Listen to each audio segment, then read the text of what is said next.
सभी को मेरा बहुत बहुत नमस्कार। मैं Durgesh Yadav, CEO founder of DS platform.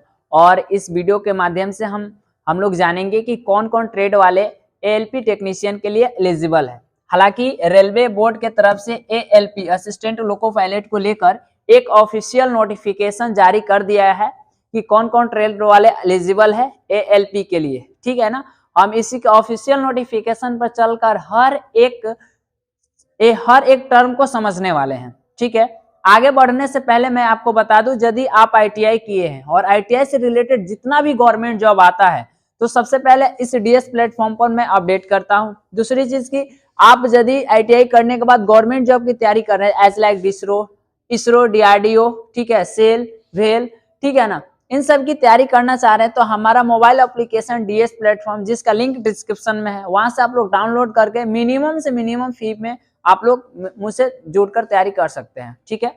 तो चलिए हम इसके ऑफिशियल नोटिफिकेशन पर चलते हैं और जानते हैं कि कौन कौन इसमें ट्रेड वाले एलिजिबल है, कौन कौन ट्रेड वाले अप्लाई कर सकते हैं। ठीक है ना। हालांकि ये ओपन वैकेंसी आ जाएगा दिसंबर लास्ट तक। ठीक है। अभी कुछ नोटिफिकेशन, तो जैसा कि आप सभी देख सकते हैं हम इसके ऑफिशियल नोटिफिकेशन पर हैं। जैसा कि आप सभी को यहाँ दिखाई दे रहा होगा, government of India, ministry of railways board, ठीक है ना, न्यू दिल्ली, डेट 11/12/2023, 11 तारीख को ही पब्लिश कर दिया गया था। मैं थोड़ा सा वीडियो लेट बना रहा हूँ टाइम ना मिलने की वजह से। ठीक है ना। बाकी मैं हर चीज के लिए अपडेट रहता हूँ। ठीक है ना। तो ये सब आपके लिए कुछ नहीं है। यहाँ हम मेन चलते हैं, मेन आप लोगों के लिए जहाँ जरूरत है हम सीधे उस पर चलते हैं। तो क्वालिफिकेशन की तरफ चलते हैं। क्या क्वालिफिकेशन, देखिए तो यहाँ आप देख सकते हैं क्वालिफिकेशन क्या मांगा गया है। क्वालिफिकेशन में मैट्रिकुलेशन पास होना चाहिए।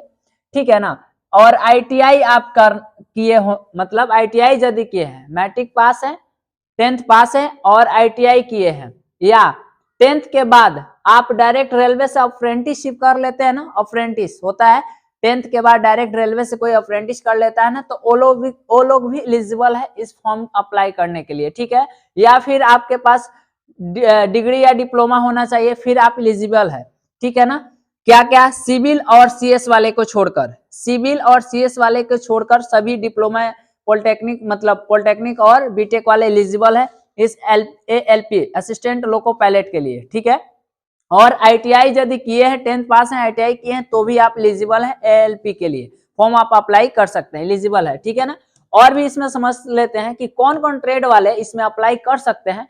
कुछ यहाँ गिने चुने ट्रेडो दिया है, जैसा कि आप सभी देख सकते हैं। यदि आप फिटर से आईटीआई किए हैं, यदि आप इलेक्ट्रीशियन से आईटीआई किए हैं, इंस्ट्रूमेंट मैकेनिक से आईटीआई किए हैं, मिल राइट मेंटेनेंस मैकेनिक से आप आईटीआई किए हैं, या मैकेनिक से आप आईटीआई किए हैं, इलेक्ट्रॉनिक मैकेनिक से आईटीआई किए हैं, या मैकेनिक से आईटीआई किए हैं, या वायरमैन से आईटीआई किए हैं, या ट्रैक्टर मैकेनिक से आईटीआई किए हैं, या आर्मेचर एंड कॉइल वाइंडर से आईटीआई किए हैं, या मैकेनिक डीजल से आईटीआई किए हैं, या हीट इंजन से आईटीआई किए हैं, या टर्नर से किए हैं, मशीनिस्ट से किए हैं, तो यदि इस ट्रेडों से आप आईटीआई किए हैं, या यहाँ और भी ट्रेड में रेफ्रिजरेशन एंड एसी मैकेनिक से आप आईटीआई किए हैं, तो आप एलिजिबल है एएलपी के लिए, यानी असिस्टेंट लोको पायलट के लिए।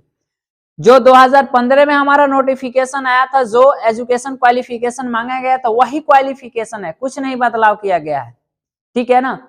अभी सब धीरे धीरे ये आई थिंक दिसंबर लास्ट तक, इस मंथ लास्ट तक ये फाइनली ओपन वैकेंसी आ जाएगी। ठीक है जी। तो आप सभी जुड़ जाइए तैयारी में, एकदम से लग जाइए सभी कोई। जय हिंद।